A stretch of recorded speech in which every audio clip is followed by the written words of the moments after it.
All right, man, let's talk about Zach LaVine. Apparently, the price for Zach LaVine could be dropping into the Pistons' favor.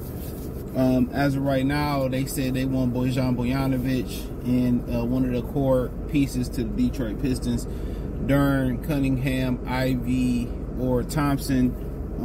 And my thing about that is there's a redundancy there. But it's just a temporary move. Now, apparently Chicago wants to get off that contract. When I say it's a redundancy, I mean, if you see Suitor as a 2 or a 3, I mean, let's say this in general, real quick, to go recap, y'all didn't see the original video. You play LaVine at the 2, you move K to the 3, and you play Ivy at the point. But still, the problem is Suitor Thompson. Do y'all see Suitor Thompson growing into a really, really good, he's still growing, power forward? Which I think he's a better candidate to play power forward than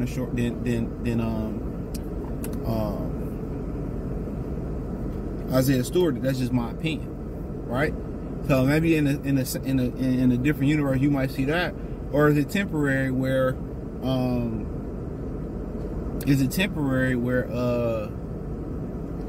you just seeing what LaVine got, seeing what Ivy got, K got, and eventually who you can move on from. So that's my thing about it. In my opinion, I'm not mad at them going to try to get Zach LaVine, but something got to give.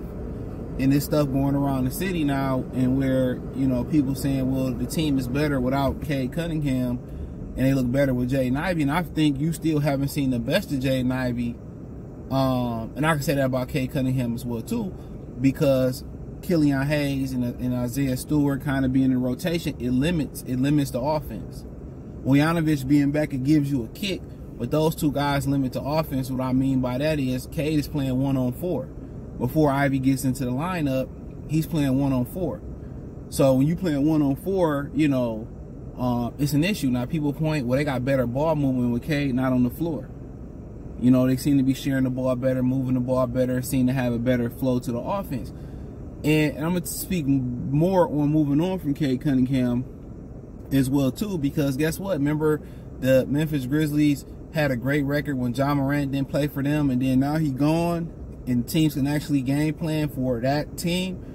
They don't have near the successful record they had without Ja Morant in previous years, which was temporary. Then permanently not having Ja Morant, the suspension in the shoulder, it's a different ball game. You know what I'm saying? So, that's one thing that people need to look at. But then again, people point to the injury history. So they really need to kind of make a decision. It's hard to make a decision when you got a sample size. You got a sample size of Cade Cunningham, and let's leave Suitor Thompson out of this and Dern out of it. I don't think Dern going nowhere. And then you got a sample size of Jaden Ivey. And the reason that this sample size of Jaden Ivey is so small is because they forced him to come off the bench. You know how difficult that is? That's like a morning shift guy being told he going to midnight shift. You see what I'm saying? That's how difficult the shift is. You know what I'm saying? It's a very, very, very, very difficult shift to come off the bench if you Jaden Ivey. So it's hard to evaluate. And then it's also hard to evaluate Ivy and Cade playing next to Killian Hayes, which limits what you can do. He's only good passing the ball. Anything else defensively, spot-up shooting, driving, he's not a threat. Some publications are saying, or some social media outlets are saying, he's the worst NBA player in the league. I don't refute those statements. I said that when they drafted him. I looked at the film, and like he was playing in Cerveny, remember Cerveny Middle School? Gym. You know what I'm saying? Randolph, Gym, right off there in Joy Road in Southfield. I know it's gone. It's like he's playing in a Weber. Remember Weber down there in Number Streets? Gym. I couldn't think, for love of God, remember that school's name. So y'all know I'm real travel on the west side. I was run through Dexter and Linwood area, Brightmo, Finkel, Schoolcraft. So I know quite a few, people through them neighborhoods for sure. But nonetheless, that's the problem. So you bring in a Zach LaVine, do you try to make that all work? And you said, well, what would be the issue with clashing if you brought him in and didn't have to give up a core piece? Well, if you're asking your boy what the issue would be, you got 3 primary ball handlers, pause, in the lineup. How do Cade play without the ball? We haven't even seen Cade and Ivy play together enough to be able to make a duel of that. So when you came in there, you complicate it, and you add a guy like Zach LaVine that's ball dominant, how's Cade and Ivy gonna play off of each other? That's the problem. That's the problem. So, and a lot of people say, well, it's coaching with Cade because how Monty Williams, Steve Kerr and them had them mimicking Luka, and Luka has a high ball usage as well too. So they gonna have to make a decision sooner or later to move on from one of those guards. But Monty Williams has set the evaluation period back so far by not seeing them play together, and then they set the back Cade Cunningham rookie year by forcing them to play with Killian Hayes. So there's a lot of questions to be had. But if you can get Zach LaVine without giving up one of the core pieces and giving up the draft pick this year, then hey, go for it. Go for it. But a decision will have to be made. It will have to be made on who's staying and who going. Don't forget, you throw Sasser in the sauce. You throw him in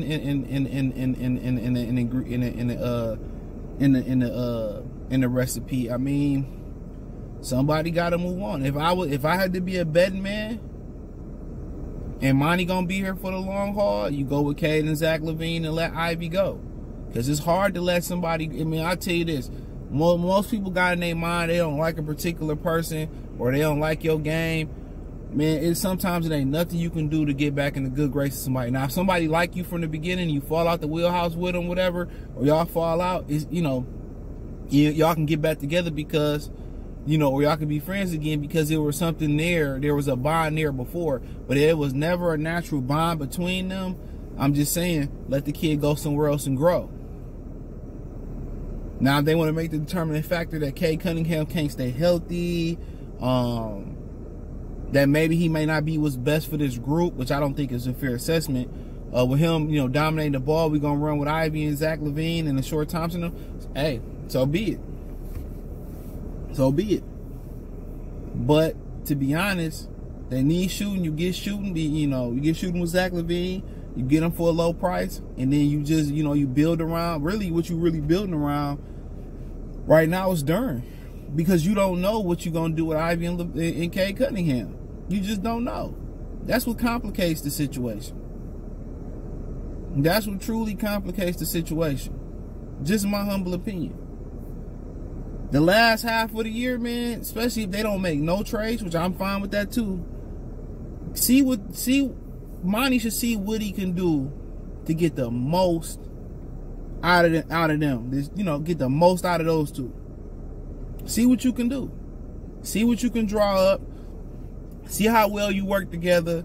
Make an evaluation at the end of the year, which is still premature, and see who you're going to rock out with. Are you going to rock out with them as a backcourt? Are you thinking about moving Cade to the 3? You think about moving Ivy? You thinking about moving Cade?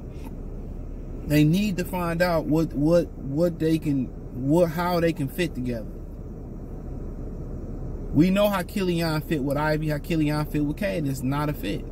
So, but going to get Zach LaVine, if you can get him for the low and without giving up a core piece, okay, cool.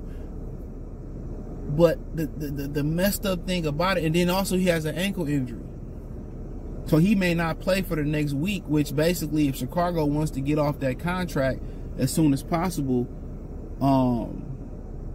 they may be willing to deal. This report is they may be willing to deal him for lesser than what they asked him for the Pistons. So you may not have to give up something major. You might have to give up something, but not maybe as major. And hopefully it's Isaiah Stewart and Killian Hayes and whatever else they may. Maybe it's an Alec Burke in there or whatever, and that's fine. Or maybe another year's draft pick in there. I don't know, just not this year's. Not for a guy that nobody's beating down the door. But if somebody come in with a better offer, then hey, so be it. That gives the opportunity to continue to